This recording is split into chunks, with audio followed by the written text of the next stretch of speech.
È assolutamente il primo progetto per area omogenea di bilancio sociale, ma noi siamo primi a livello nazionale anche perché siamo l'unica regione che redige da anni il bilancio sociale globale di tutto il bilancio della regione. Quindi questa è un'ulteriore attenzione per accorciare le distanze tra i cittadini e le istituzioni in un'area che si è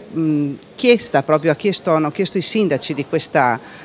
zona di poter essere tra i primi che in maniera sperimentale hanno presentato i propri bilanci, quelli che sono di solito delle rendicontazioni un po' fredde di numeri, per poter proprio spiegare ai propri cittadini quali sono non solo le politiche della regione evidentemente, ma anche le loro politiche comunali. Il bilancio sociale ha di fatto una grande filosofia, che è quella di mettere al centro il cittadino, quindi al centro il capitale umano, e quindi rileggere quello che solitamente è sicuramente uno strumento lontano dalla quotidianità dei cittadini, rileggerlo in chiave appunto